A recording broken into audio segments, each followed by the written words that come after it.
All right. Hello, everybody. Welcome to today's Q&A session with Alexey Vermeulen. We're going to learn how to prep like a pro for the Iceman Cometh Challenge that's coming up this weekend. I think we're all excited. I know the folks in Miska, we are ramping up to drive up there tomorrow afternoon, and then we're going to get set up for the expo that's on Friday, which is kind of the kickoff of Iceman weekend for those of us not already up there. And the expo runs from 10 a.m. to 9 p.m. That's when you'll pick up your packet for Iceman, if you don't know that already. There's also a bunch of vendors and booths there, but Miska will be there as one of those booths. We are looking for, it seems like everybody on this call likely will be at Iceman. So if you are going to be there, we're looking for people to help us at the booth, particularly children to help us at the booth if you were a racer. Maybe if you were a racer, helping out at the booth for an hour would be cool too. Just to kind of talk to the folks that are there and to show them what you did and what you got out of Miska. It could just help. We're going to be selling cowbells and t-shirts and stuff like that as well. So without further ado, I'll introduce Alexey Vermeulen. We don't really have a presentation or anything like that. So it's pretty much a Q&A session. Ask your questions for Alexey. Maybe Alexey, if you want to hit some of those topics that we talked about before and kind of put in the agenda, and I'll just spotlight you so that it's highlighted on you during the session instead of the huge gallery, if that's what everybody is seeing like I am. So perfect. Yeah, well, I'll start it off. First off, thanks to Sean for setting this up and making it happen. Sometimes these things are hard, but hopefully this somewhat answers questions. I feel like when I was growing up, I always had these questions that I would get answers, but I get different answers from a lot of people. So I think keep in mind that, obviously this is my experience and how I've learned to do things, but if you find something that works really well for you, probably easy to trust. And then anyone feel free to jump in mid-conversation, I don't mind. But I'll kind of run down the list that Sean and I kind of thought was important leading into Iceman, and hopefully that leads to some questions. For those who don't know me, I grew up in Michigan. I still consider myself a Michigander. Raced on the road until recently and have kind of transferred to the dirt, gravel, and mountain biking, but still get to the road whenever I can. And I've raced Iceman every year since 2015, other than 2020. So slowly getting toward my 10th year. Willie's here. Chill. Bike racing can be stressful. And I think for me, especially this year, like I've now flown, I was looking the other day, I've flown to 40 races this year. So I've flown 40 times. Was Willie just in there? Yeah, Willie and Bodie are here. We'll give a quick. Hi, guys. Yeah. What? Yeah, we should be waiting. So I think for me, lists and packing lists are super important. There's something I can create on the road. There's something I can create before a race. There's something I can kind of translate through and change just based on what the race is going to be like. So obviously the changes can be like a road race to a gravel race to a mountain bike race. For me, those things change in from the extra equipment I need to bring to different shoes possibly, all the way to possibly different nutrition or however long the race might be. And then they can also change for how hot or cold the race is, because obviously for a hot race, I'm bringing, short sleeve stuff and sunscreen and more hydration. And then for a colder race or a race that's kind of unknown, I'm bringing some warmer stuff, arm warmers, leg warmers, maybe something a little more calorie dense that I'm going to burn more energy. So packing lists are great, and I kind of have a running packing list, and I'll add on to it each race for the things that I think I need for that specific race. Does anybody make packing lists now? Yeah, anything that you like always have on there that you think other people don't?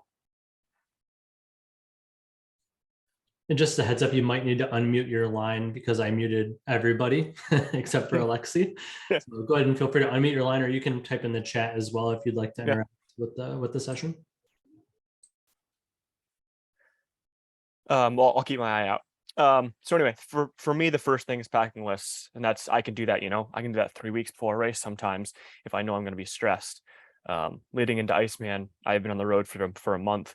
So packing lists have been super important, and it keeps me from being stressed when I have one day at home.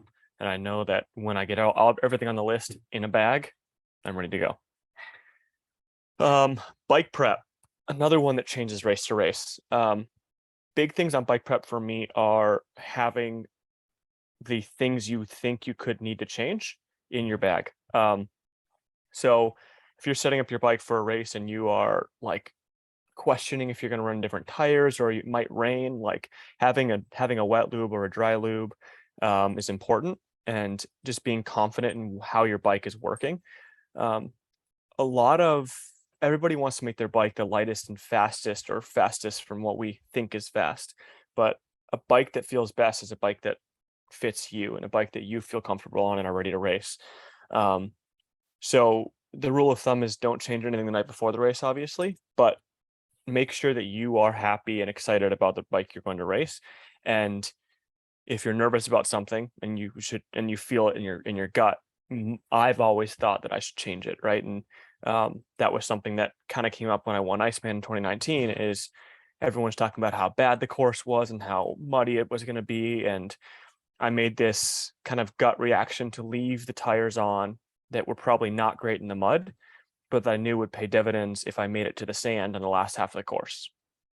And some would say it paid off.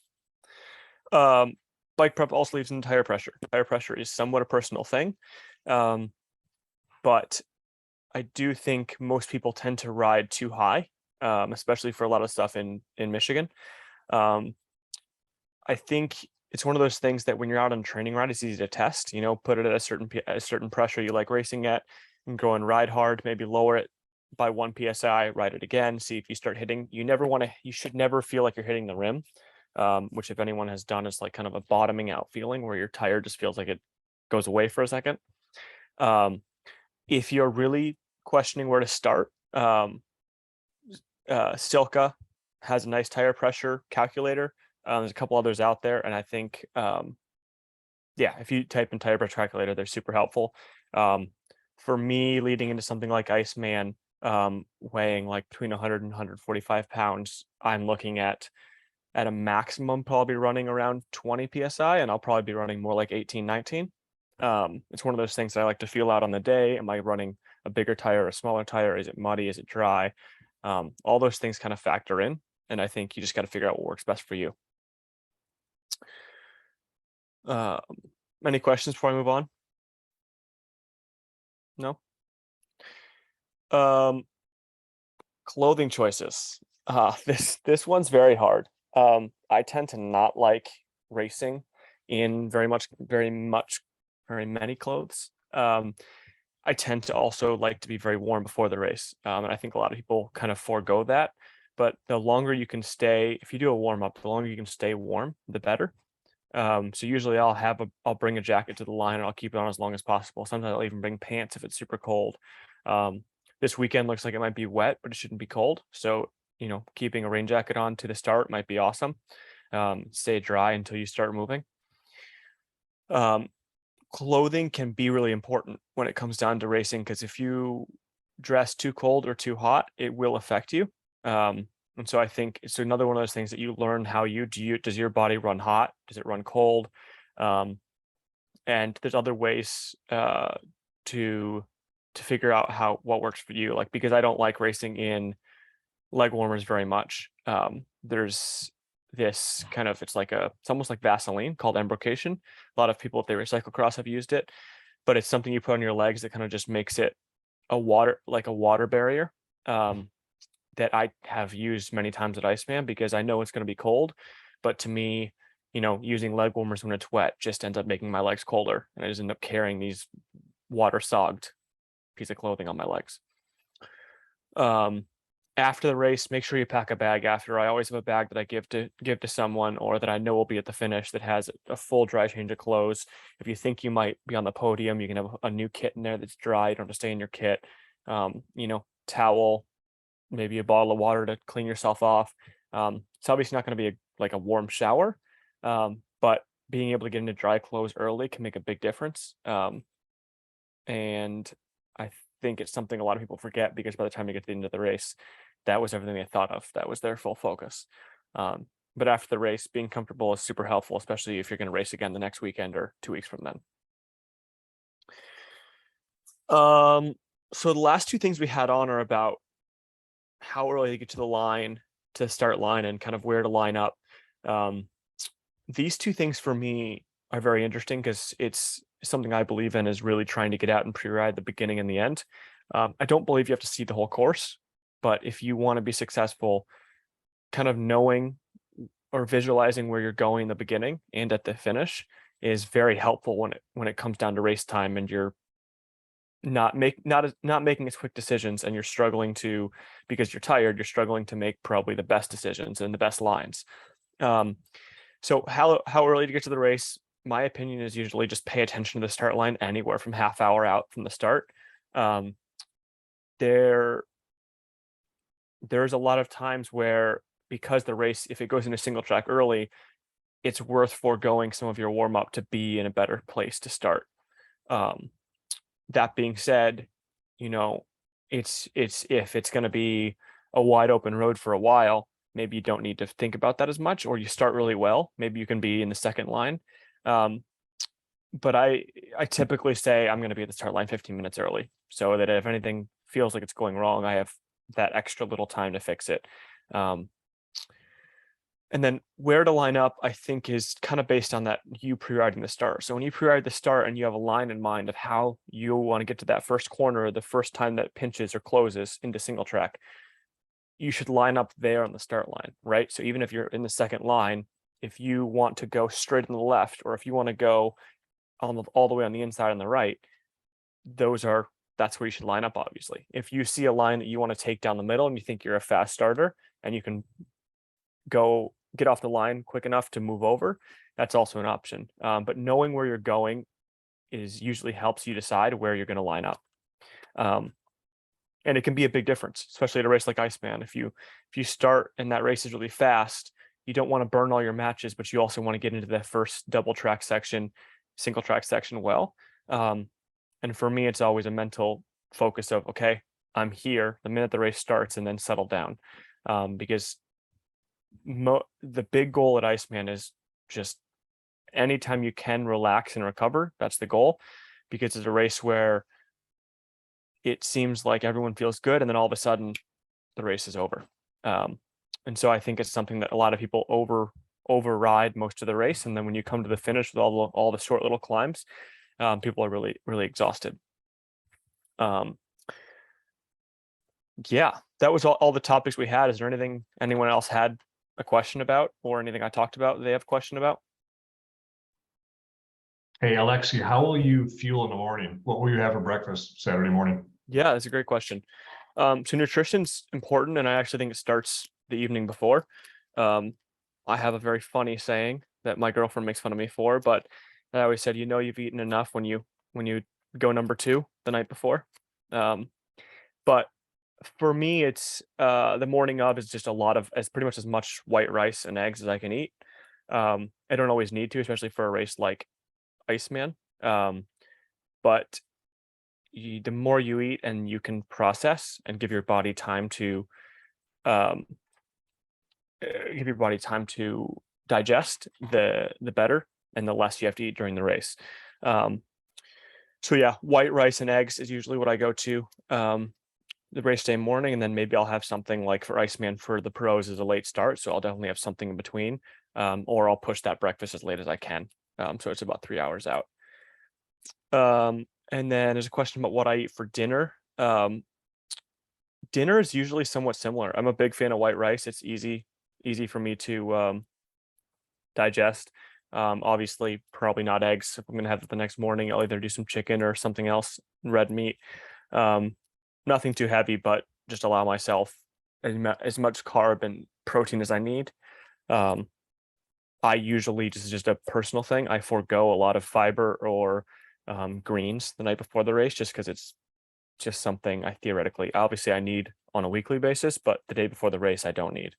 It just takes more time to digest. We had a question about nutrition during the race. this is again something everyone should try. I have been a big fan of the Scratch Super Fuel recently. Iceman's a little bit different, but a lot of the races I've done this year have been super long, and so staying on top of eating during a race is really important. So if I'm usually eating, I'm usually drinking. Both my bottles usually have a full serving of super fuel, which is 400 calories or 100 grams of carbs. That's can be a little analytical, but I know that theoretically each of those is about an hour worth of energy. And I'll usually try to eat a little more, whether it's chews or gels, as well, during the race. There's a question about like what brand I actually use. Like I'll use Scratch a lot in the bottles, but I kind of move around for what I'm eating in my pockets. The Power Bar chews have been great. The Cliff Blocks are always a go-to. I've been using a new company, Nipper Second, has some great gels that are pretty easy to digest. Yeah, I mean, I started working with the feed last year, and that's made it a lot easier to kind of just branch around and try new things. And I think it's also interesting that I most of the time don't eat, gels and chews during training. I do a lot more just like granola bars and stuff and try to eat real food just because I enjoy it more. But I've also never had issues digesting or stomach problems. And I think that helps me just be able to move around a little bit. What do I do for warm-ups? That is a great question. Warm-up should theoretically get your heart rate up for a race like Iceman. I'll rephrase that. Warm-ups are different for different races. At a minimum, any warm-up you should be doing, is 15-20 minutes of spinning around and making sure your bike works, that you have air in your tires, that your gears are spinning and not jumping at all. For a race like Iceman that's going to start so fast, I usually do something big, and the warm-up should theoretically hurt almost as much as the start. So getting your heart rate up high is the goal. I usually am a big fan of like 2 progressive efforts. So I'll do, 20 to 30 minute warm-up with 5-minute progression, going from, a normal pace you can talk at, endurance pace, all the way up to almost all out, just for like each minute stepping it up for 5 minutes. Take a break, do that again, and then I'll usually do a couple sprints and call it good. But the warm-up shouldn't feel good. I think that's always a misconception. It's supposed to be annoying getting the engine running per se. How many bottles am I going to run? I will probably only run 1 bottle. I was saying that, I think I should be drinking 2 bottles, but I don't know. I need to make sure I'm going to have someone out on course to hand me up one. Theoretically, you can get through Iceman without eating anything, right? But it's not the way to do it. It's not the best way to do it. And so I would say for most people, if you're not going to get a bottle hand up, having 2 bottles is great, and you should focus on really trying to drink most of those during the race. And I would recommend having some calories in there, because in a mountain bike race, obviously it's harder to eat.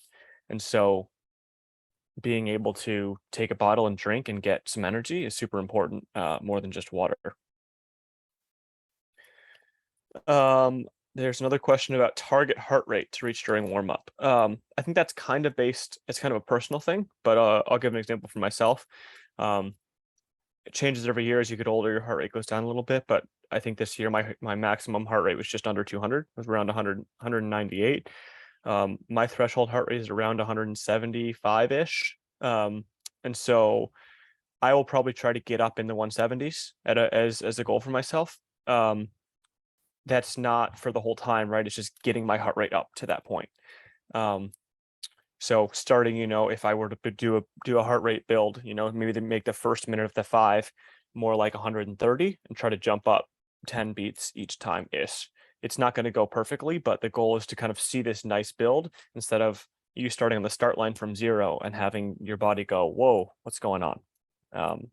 That's when you did a good warm up, when you feel like you're just doing another progression at the start of the race.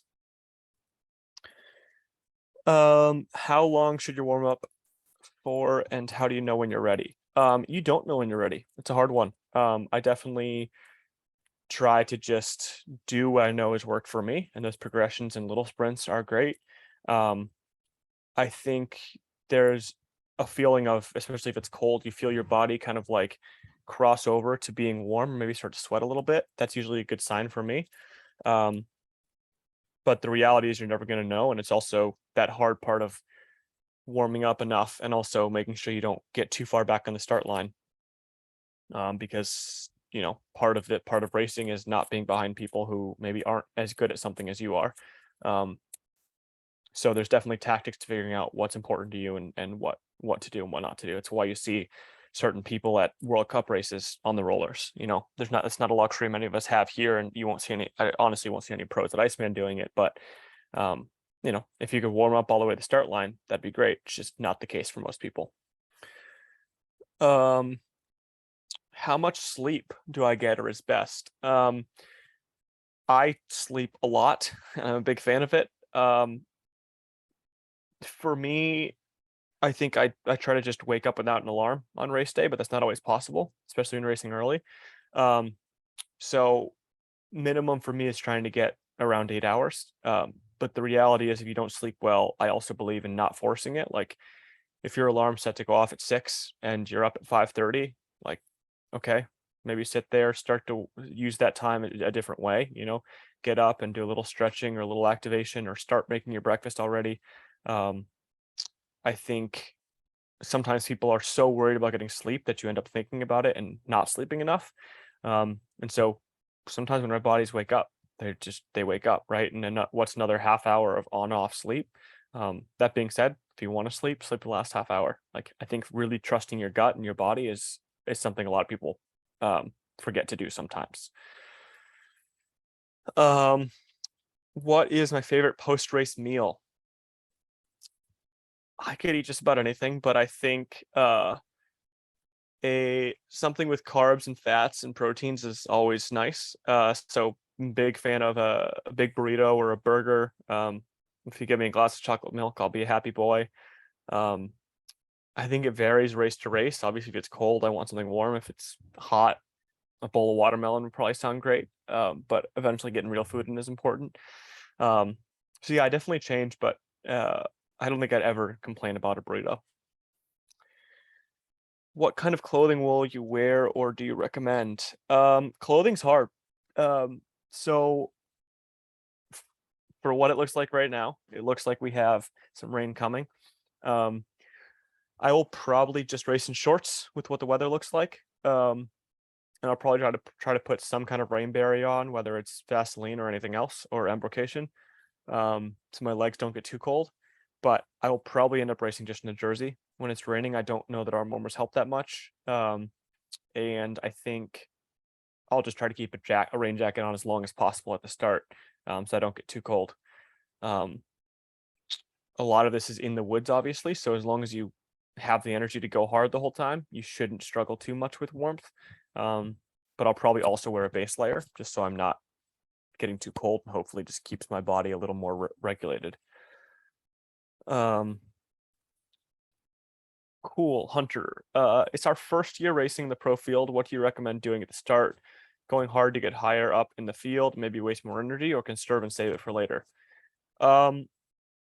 This is hard because you never know where you stand until you race, but I will say that you will have a better race if you were to go easier at the start and build into the finish. Iceman seems short, but it's quite hard, to be honest.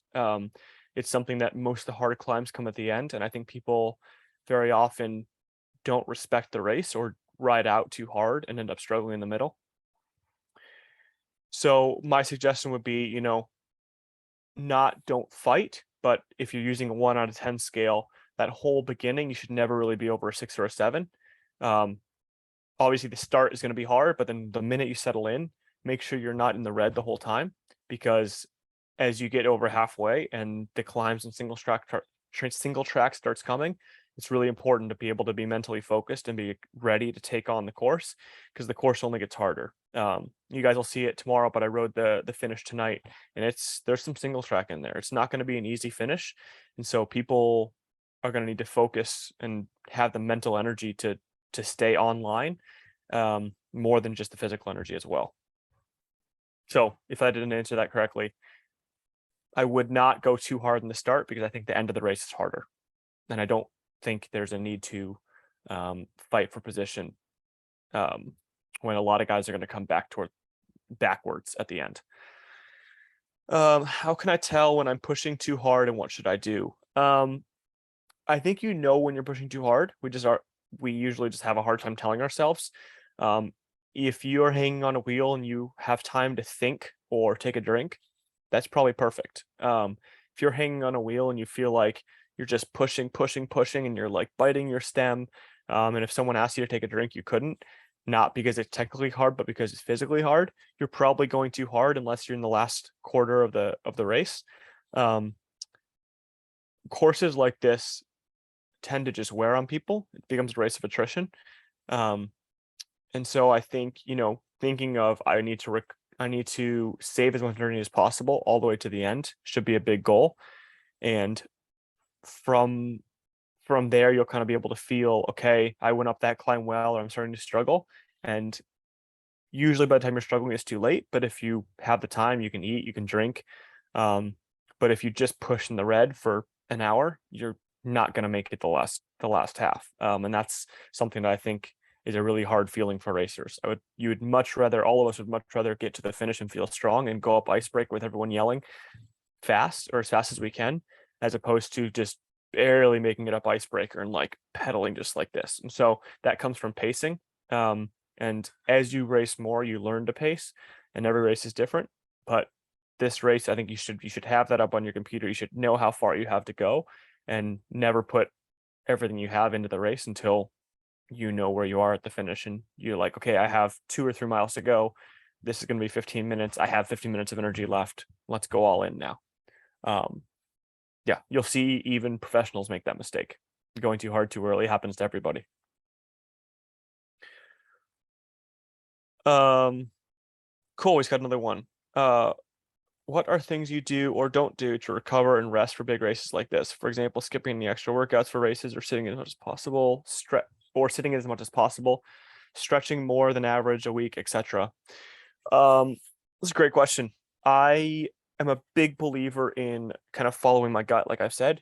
I wouldn't say I skip rides, but if I'm not feeling something, I usually tend to stay on the side of caution. But, for example, if I was like, oh, I don't feel great, I don't want to do this workout, I'd probably still get on the bike and enjoy it, and maybe try to change the mental focus on it. Maybe I have a workout, and instead of doing this exact workout I have, I'm just going to go hard on every climb I see. And if that doesn't feel good, okay, then I'm just going to ride. But I think keeping things a lot the same should be a goal. I wouldn't say I stretch more, but I say I'm more focused about what I do and making sure I hit everything.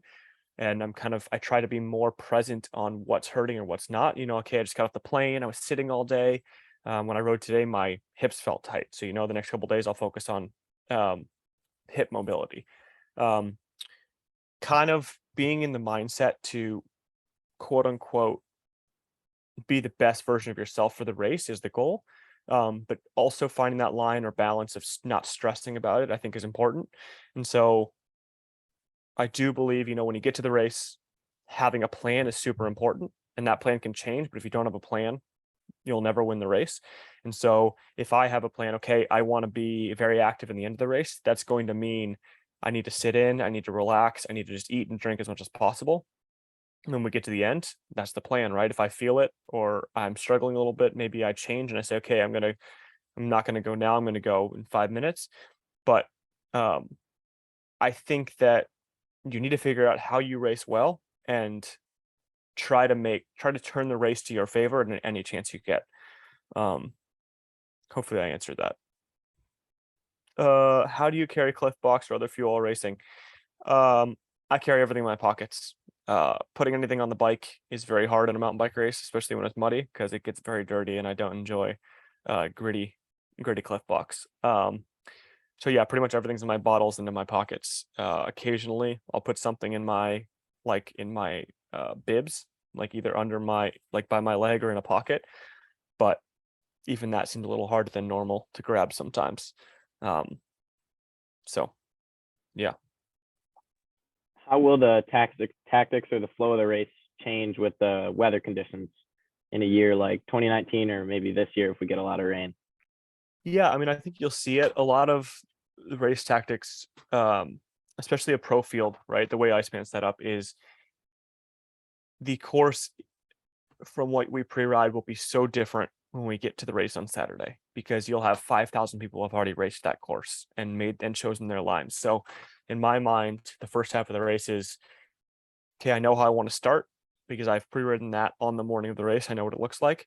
But past that, it's understanding that I'm not going to have full choice of the lines that might be in the mud, and I need to be able to just ride my bike as best as possible. I tend to try to give some people space, like not being right on someone's butt going into a single track that is muddy, because if they make a mistake, you don't want it to affect you negatively.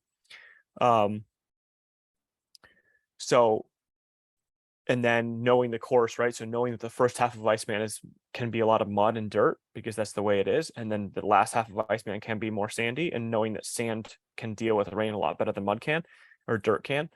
So for me mentally, it's always a click over once we cross Williamsburg of, okay, majority of this now is going to be better than it was when I saw it. And so if you want to make your move, saving it and relaxing in the dirty sections in the beginning and focusing on where you can control at the end, is my advice.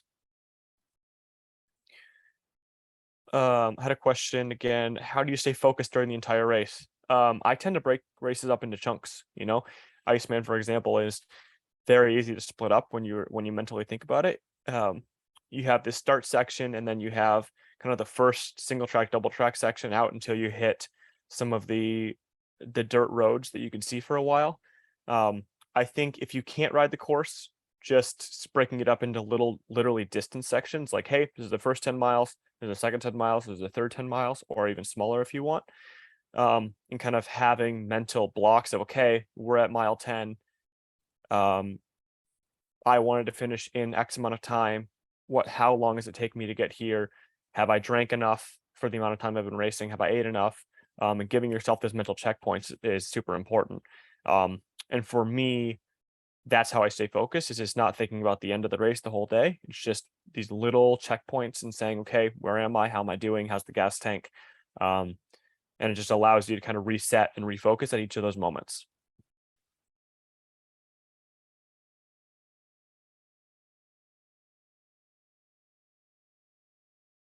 Anything else, or even not a question? Is there something you guys want me to talk about in terms of myself going into Saturday, or questions you might have?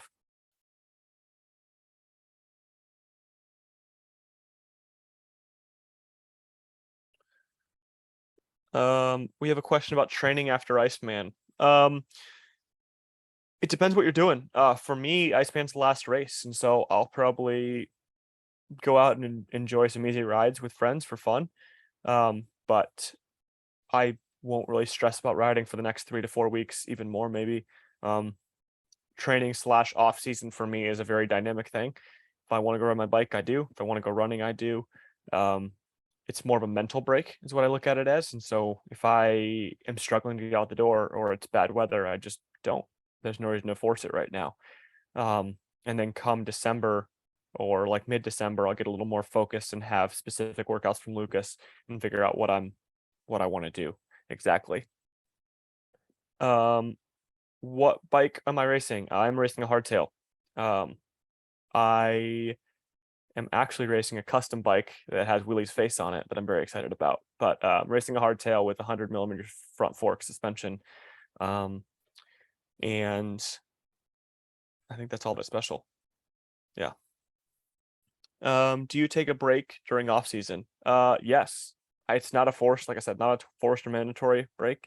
I kind of just get off the bike and say, okay, if I want to go ride to the coffee shop, I can, or if I want to go for a mountain bike with friends, I'll do that.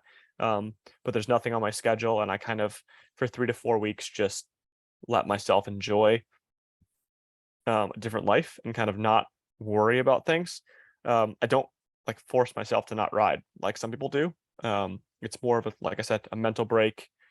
What do I want to do on that day? What do I have to get done? What do I have to catch up on? There's a lot of off the bike stuff that I usually have to catch up on at this time of year. And so that usually takes precedent over bike riding. What about passing in muddy conditions? When is there when there is a good line? Do it or avoid it. This is a great question. Passing in muddy conditions can be hard.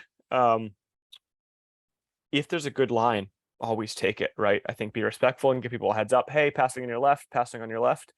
I think the more you can communicate with people, the better, because if you just say left, left, left, and they moved into you, in my opinion, that's your fault. But if you see a good line and you've communicated, I would take it. I would also think about, if you don't have a great line, think about what can happen if they make a mistake while you're beside them, or you make a mistake and you both go down. Crashing is obviously way slower than being behind someone for a minute. And so Iceman always seems to have moments where you can get around, and not rushing it is important. But if you see a line and you've communicated with someone, I think you should always go for it and keep racing. What ride do you do the day after the race? That's a good question. If it's nice weather, I will just go for a spin with friends. Maybe go get a burger, go get a coffee. Probably take Willie for a bike ride and just kind of enjoy it. Maybe clean the bike off because it's probably very dirty from the race, and I didn't have motivation to clean it off the day before. Oh, so was asked, the question was, he meant if there's a line full of people and mud everywhere else. This is kind of up to you, right? If you want to risk making a mistake and getting your bike really muddy, take the muddy line, but I tend to try to protect my bike as much as possible. For example, if we're coming into dirt road with a puddle in the middle and one line on the right, I tend to be the person who wants to keep my feet dry and keep everything working in order and not making noises. That being said, if you think this is the race happening and you need to get up the road to the groups up there, go through the puddle and deal with the repercussions of that.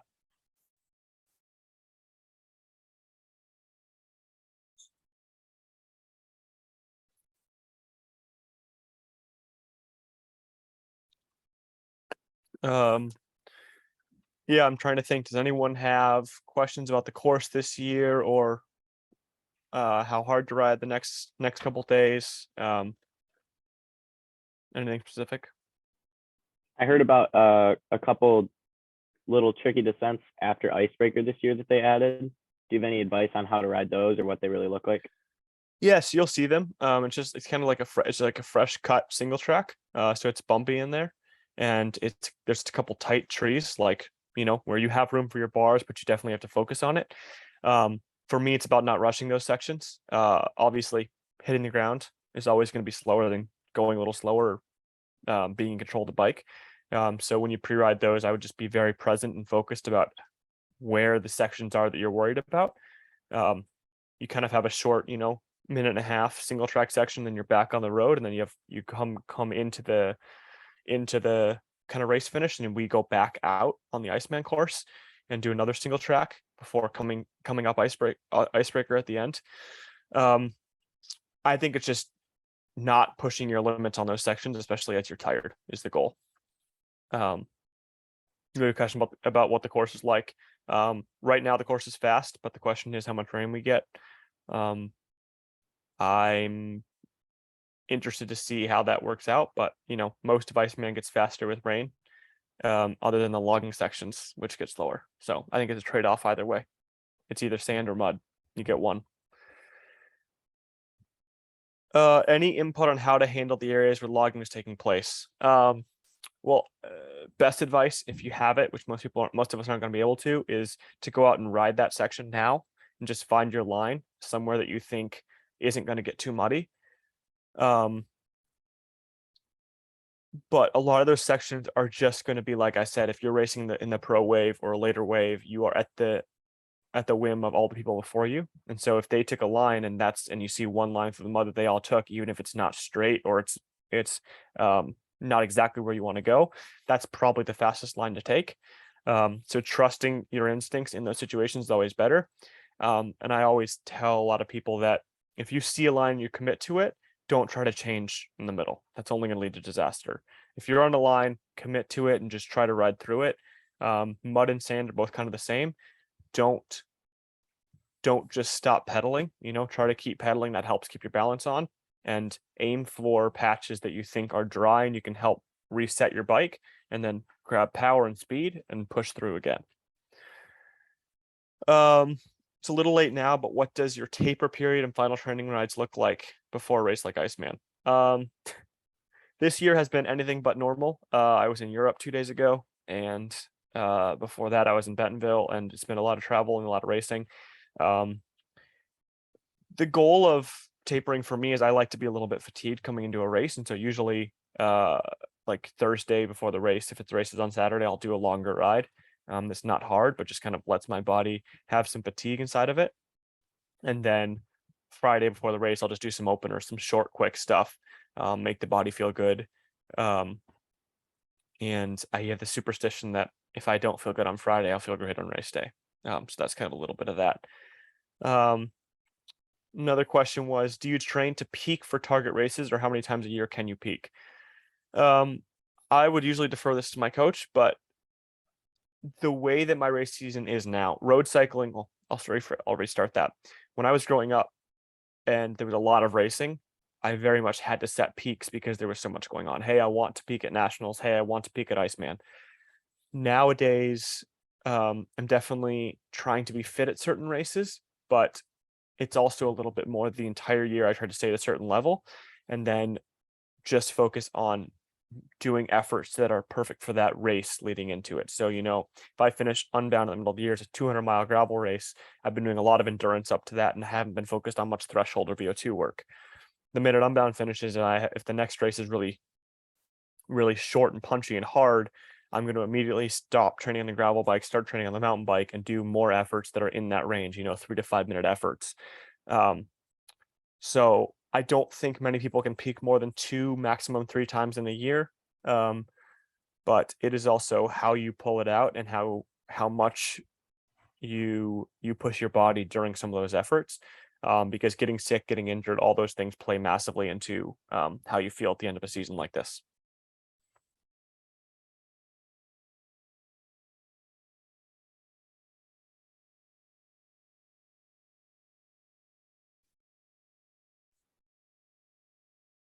I have some example questions just to keep the conversation going if people still want to type in questions in the chat.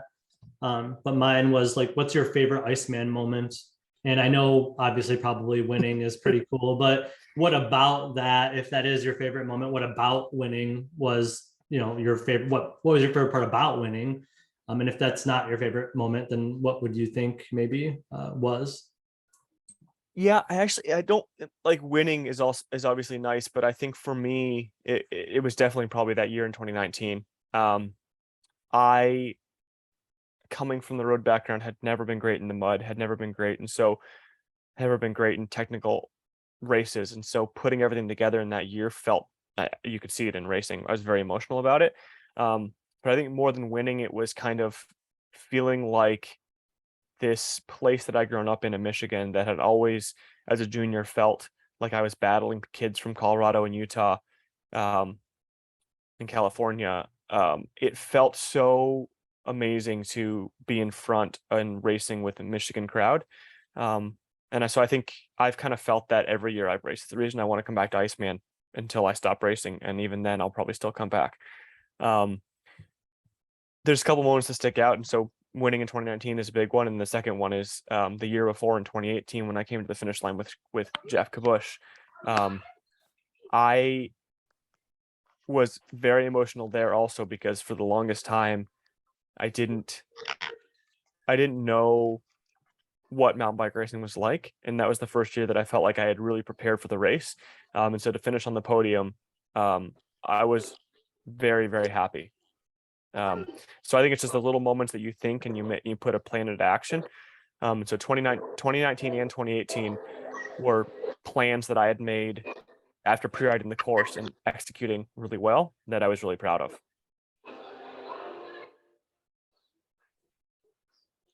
Thank you. There is someone that's unmuted. Are you looking to ask a question?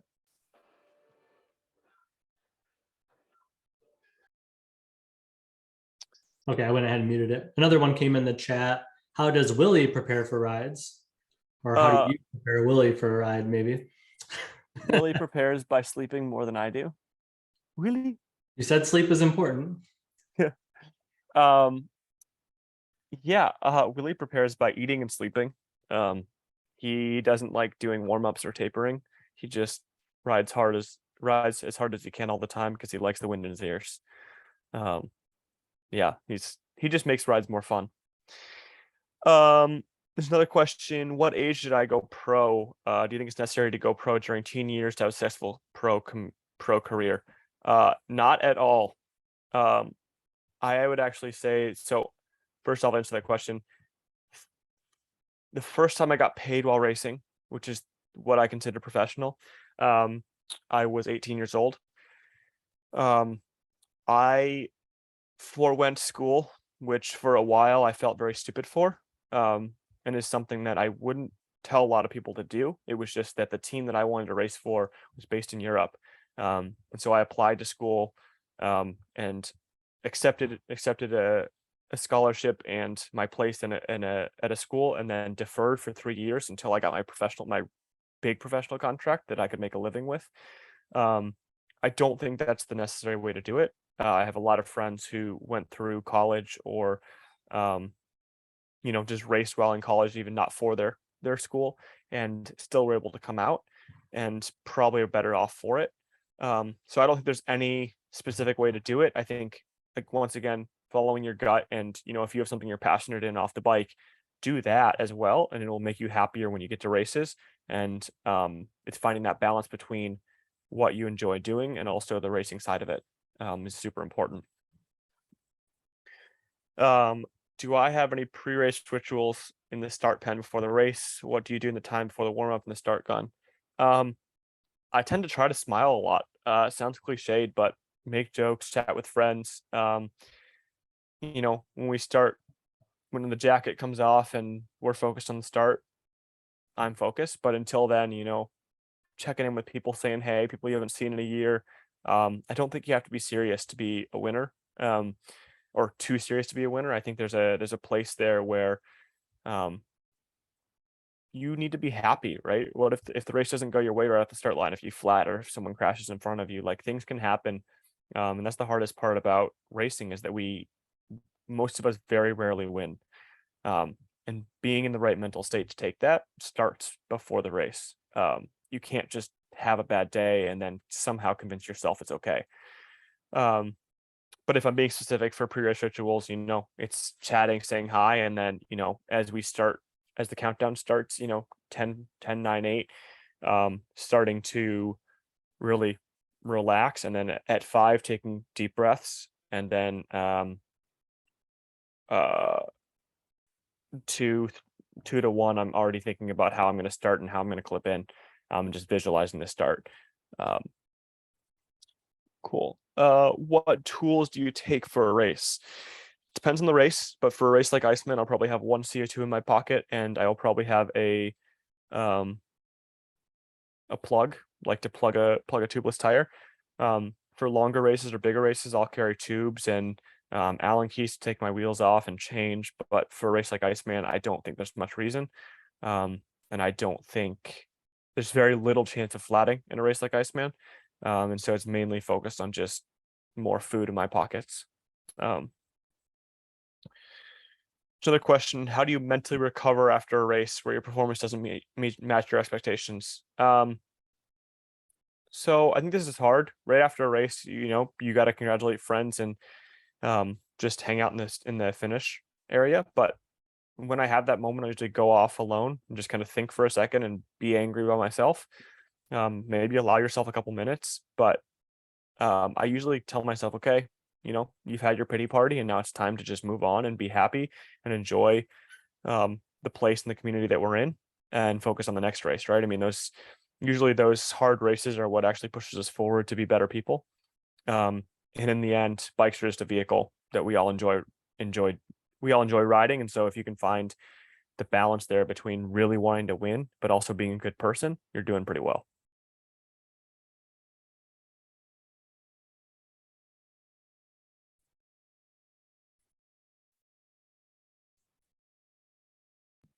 All right, I can ask another one. What do you like about mountain biking specifically? And then what other disciplines would you recommend for racers who pretty much only do mountain biking today? Yeah. I love mountain biking because it's very honest. You have to be a very well-rounded athlete to be a good mountain biker. There's things on the road that, a hill climb stage or a time trial that are very just physical and based on numbers, aerodynamics, and all those other things. Mountain biking, you have to be very good technically. You have to understand conditions and be able to figure out, am I going to change my tire pressure? I'm going to change my tires. I'm going to change my gearing. So I love the chaos of mountain biking and believing in what you put forward and how excited you are to race on certain equipment. That's what I love. What was the other half of that, Sean? What other disciplines would you recommend for primarily mountain bikers? Yeah, so I think it depends on what you're struggling with and also finding a balance between these two. But for me, coming from the road, a lot of disciplines that I try to focus on are just putting myself in conditions while training that I struggle with, which is the technical side of racing. So I'll go and ride rock gardens or go and ride a section a couple times and find a way to see a better line. If you're someone who's like, oh, I have the technical part down really well, but I struggle with high-end power, then getting on a road bike or a gravel bike or even your mountain bike on the road and focusing on certain efforts is going to pay dividends for you. So I enjoy racing all the disciplines. That's why I continue to do it and try to convince sponsors to let me do it. But even if it's just training, right? It's sometimes taking one bike that you're on, say the mountain bike you're racing Iceman on, and just going and working out on the road allows you to not to completely take the technical side out of it and focus on the training you have to do to be strong. And then you can bring that back to the trail and hopefully see everything come together. Oh. This question about, I live in Colorado, yes, and the question says, if so, when did you move to Colorado and how are you liking it? Not super biking related question, but living in Colorado sounds very cool. I did move to Colorado during COVID, actually, July of 2020. Definitely a Midwest boy, and I miss Michigan a little bit. I miss the Midwest hospitality, and I just honestly, I liked the changing of seasons and the kind of this forced change to be a tough person. Like I grew up playing ice hockey and riding my mountain bike threaded tires during the winter. But Colorado is awesome and it makes it really easy to travel to races, especially with how busy I've been this year. I have really enjoyed testing myself with different places. Like the mountain biking in Colorado is very different from the mountain biking in Michigan. And so the way I grew up riding had to change, and forcing yourself to learn how to do that, I think is healthy. And so I've loved being in Colorado as much as I miss Michigan sometimes.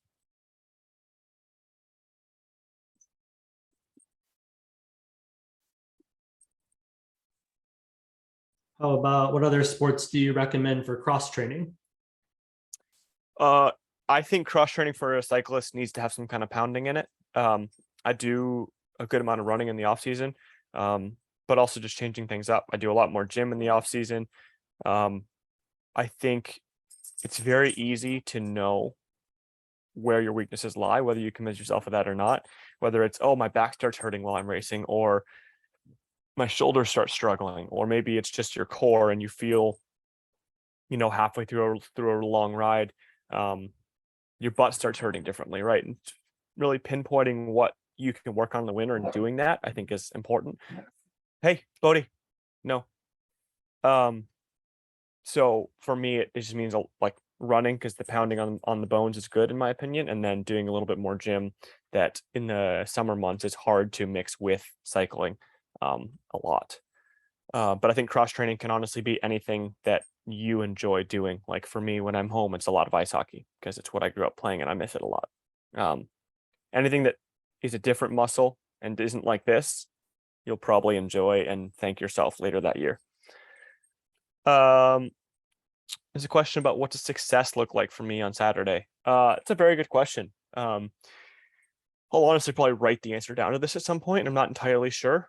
I have come here to win, but I think success to me at the end of the day is if I execute a plan that I set and then get to hang out with friends after the race, that to me is success. Of course, if something goes wrong and I don't end up in racing for the win, I think it's always a struggle for me. But I feel like I've gotten good enough to, internalize it, think about it, and give myself a little bit of time to take a breath and then go enjoy being at this massive race that we all come to race at, and understand that you're not always going to have your best day. There's a question about where in Colorado. We currently live in Boulder. It's a great place. Lots of mountains, lots of flat riding. It's also very windy, and it's much more like a desert than I thought it was. Two things coming from Michigan that I didn't know. If you don't have a trainer, is there information source to help put together your own training plans for races, off season, etc.? Yes. I don't think you need a trainer to be fast. First off, riding consistently is the first step towards being fast. There's also a lot of reading you can do about base training and what works for different people. If you've decided, okay, I'm riding consistently, I feel like I've plateaued. I think there's a couple different systems, whether it's like Trainer Road or Wahoo system, are great, cheaper ways to kind of set a goal, say, hey, I want to be fit at this point, and they'll give you generic training plans that you can move around. I think those are super helpful. And they're less expensive than a trainer. Past that, I think there's a lot of just reading you can do about what works for different people. I think the hardest part of that is keeping yourself honest and not skipping workouts when you're setting it yourself. And then I guess the last part of that is off season. How do you plan? I mean, I think it's honestly just following like what makes you mentally happy. That's what you should be doing in the off season. That's my biggest advice. When you sign onto a pro team, are you looking for them to contact you, or is it more of you reaching out to them? This kind of changes. So when I signed professional, the pro team reached out to me on the road. A lot of what I do now is very like me talking to a sponsor. And so if I have a company that I want to work with, it's usually me reaching out to them. Relationships don't start overnight. It's a lot of thing I've preached for a while is you can look at something like Envy, who's a big sponsor of mine now, that in 2018, I bought their wheels half off. And so a lot of these relationships have to start at a point where you believe in the product and you want to find out how to be valuable for them because they are valuable for you, and that relationship will grow. So at the end, where I sit now, it's less people contacting me and more me contacting them. But I also very much believe in loyalty and using products that I believe in. So I don't tend to change very often. And so most of the time it's just having a conversation with people I'm already working with and saying, hey, this worked, this didn't, how are we going to fix these things?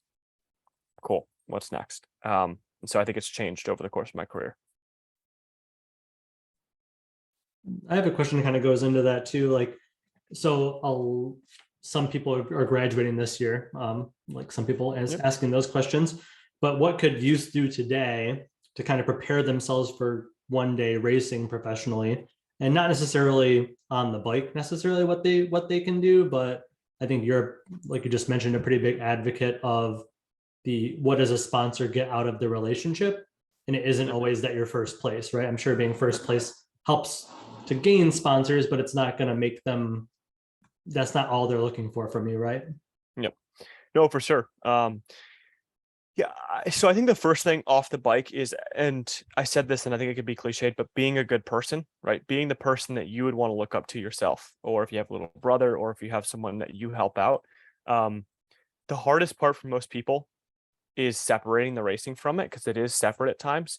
And so I've talked to people about this, but to me, there's three different things an athlete is, and is so three different things an athlete is for a company.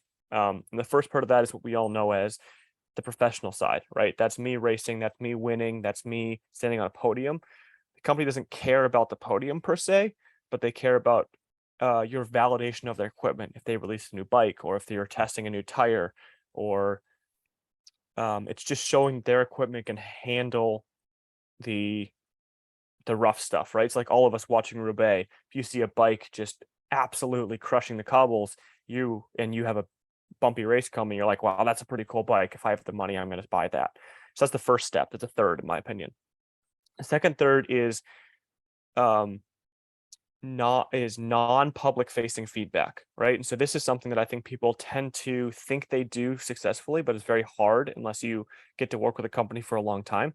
So that feedback is stuff that you're writing that product, and for you have certain thoughts on how it could be better.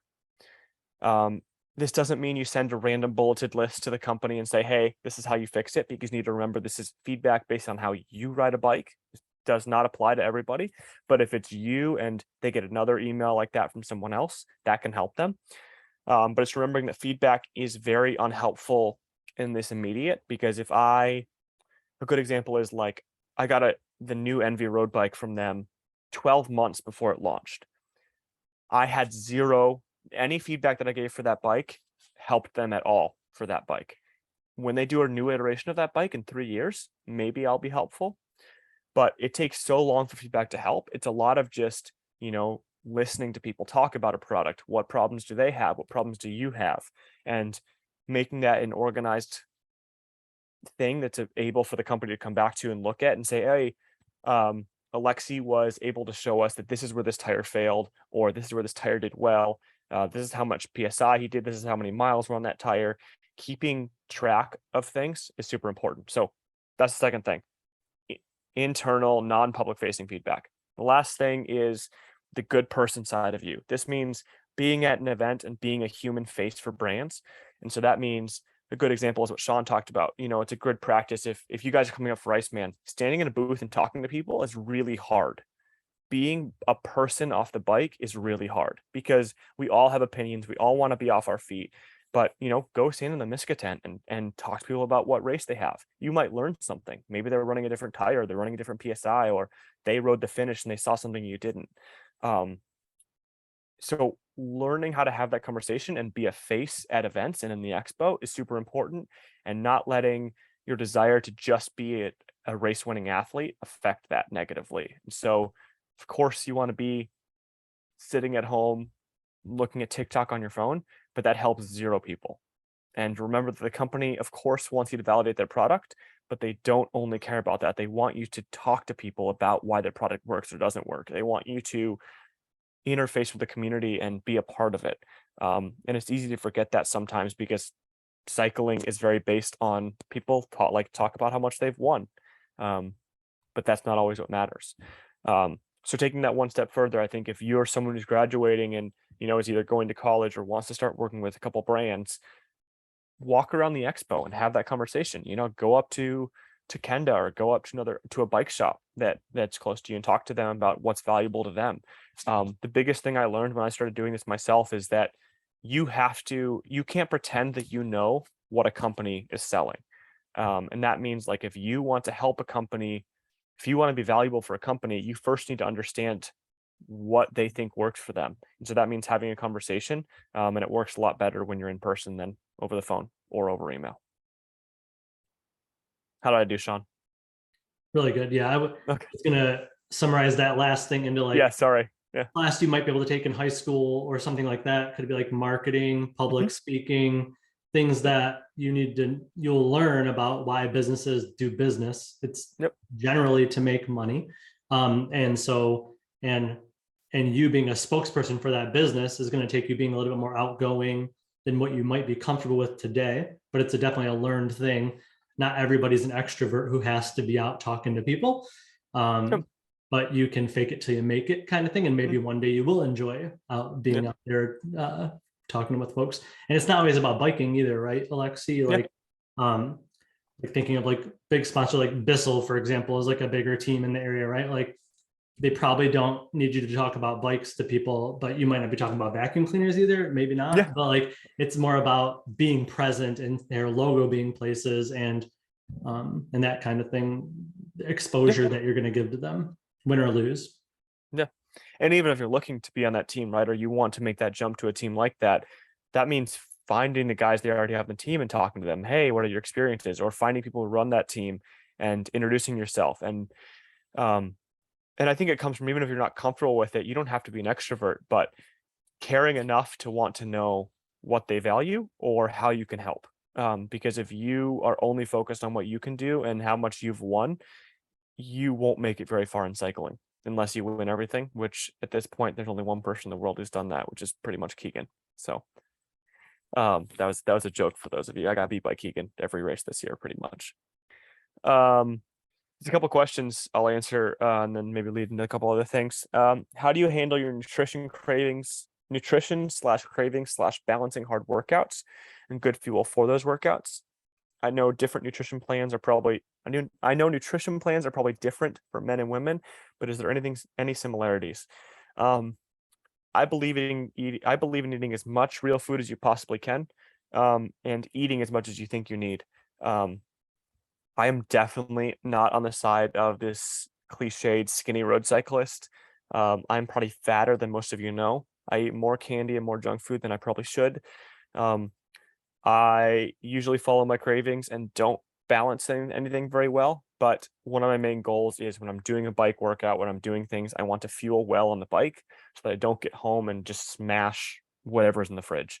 It's not that that's unhealthy. There's just a better way to do it. And so I usually try to just, okay, I have a hard workout, really think about what I need to eat for that workout and try to execute, and then get home. Okay, I didn't eat enough. I'm really hungry right now. I'm going to eat this or that. But just finding what works for you, and then having that plan for a race, it makes it easier once you've done it in training. I think it's actually somewhat similar for men and women. But I think the big difference is just finding what you struggle with, and trying to fix that, right? So if you, like some people, like if we're going to really, really analytical about it, if you're living in a place that has less sun, like Michigan, and come out of winter, and you might be low on vitamin D, finding different ways to fix that is important. Or if you want to get less analytical about it, if you're hungry, eat. That's really the big option, my big opinion on it. I don't think there's any time in racing that you should be forcing yourself not to eat. There's just no point in it. There's too many ways to get faster beyond that. How many bikes do I have? Too many bikes. If I actually were to count, too many, I'll just say that. Actually, I'll continue with that. There is 4 bikes that I race, though. 4 bikes that I have moving at any time, which is a hardtail, a full suspension, a road bike, and a mountain bike. Road bike and a gravel bike. There's bikes that are sitting in the garage that need to be sold, or bikes that are being built up for friends or family. But yeah, I have a lot of bikes in the garage that need to be dealt with, and that's what Offseason's for. If you're eating candy while watching this, then you guys are doing really well. I'm proud of you. My girlfriend snuck candy into my backpack, and I was very, very happy to find it when I finished my ride before this call. There's a question: what are your top 3 favorite race events in Michigan Midwest region? What are other major race events you would recommend? My favorite in Michigan, and I have not done Ore to Shore. I always want to, but I love Iceman. I love Peak to Peak, and I love Barrier-Roubaix. Those are probably my favorites. I love Peak to Peak because it seems like it's a precursor to Iceman without all the chaos. Barrier-Roubaix is a great season opener. You get to see where your fitness is after the winter, and Iceman's the big show that we all care about. Past that, in the Midwest region, I would put Schwalmingen 40 on your list at some point. That is the only race in the US that's been running longer than Iceman. It's a very similar race, but on a lot more grass. It's in northern Wisconsin, so it is hard to get to, but it is a blast, and it's a really cool community. Other stuff in Midwest, does nothing that really pops out, but I definitely like to get around. Major race events I'd recommend going to if you have the time and money and means to get to Sea Otter at some point. It's just a really cool place where you can learn how to talk to companies. There's 80,000 people there, so it's bigger than a bike race. And then there's bike racing of all kinds, whether you want to do downhill or cross country or gravel or road. There's everything there. So that makes it fun. How far into Iceman do you start eating? Immediately. Eat immediately. Because the moment you think you want to eat, you're probably in a single track and can't eat. So anytime you can think about it, just eat. You're never going to regret it.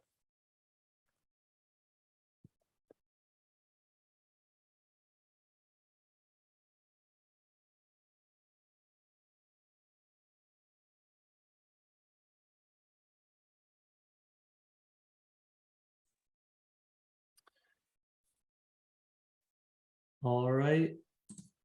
Last call for Alexey. Any other questions or? How heavy was the ice trophy? It's very heavy, honestly. I was very, very nervous about dropping it. But I don't know if anyone saw, I was a real man and held it with my hands. I didn't put gloves on. So last question, why didn't I do peak to peak this year? I did a series called the Lifetime Grand Prix that required me to race the same weekend, unfortunately. So that is why I wasn't at peak to peak. Had to give up my crown. Going back to, you were talking about your favorite races in the area. I know you came from a road background, so this might be a little different, but how do you feel it's important to get out to some of the bigger races and race kids from out of state as far as getting sponsors and getting noticed?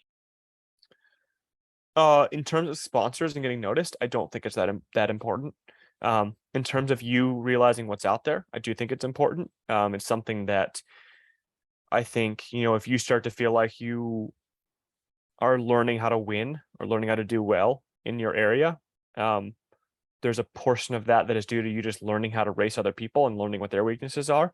And so going to a new place with different people and stronger people and a different type of racing is going to push your boundaries and push what you're capable of. So I always recommend that. And there's a lot of times you don't have to spend a lot of money or go very far to do it. It's just picking races, trying to, hey, if there's one race that's a 5-hour drive away, I want to do that race and focusing on it. Sponsors, very honestly, it's a percentage of your results that they look at. That's the important part. That is not a reason to have to travel. But I do think it's very important to kind of push what you're good at. And that's a reason to find new races.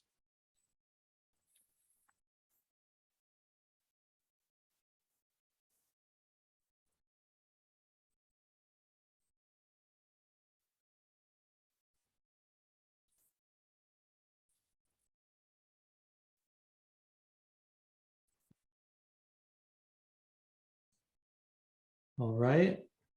Any other questions for Alexey? Or did you have anything else you wanted to cover, Alexey? I think that's about it. I think before anyone else, I will also, my email is my first name and a period in my last name at Gmail. It's also, if you go to Instagram, you can click contact. I will actually just type it in, everyone. Feel free to always email me. You throwing it in.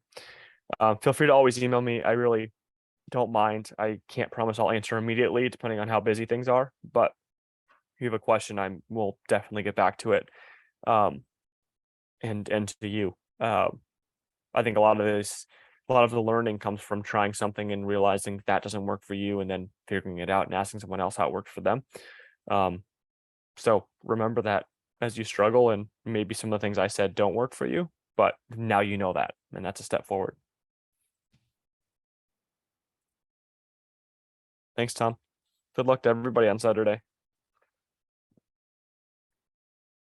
Awesome. Well, thanks again. Thank you to Alexey. Thank you to everyone else who was on the call and asked a question or just hung out with us. It's always nice to have something going on after race 6.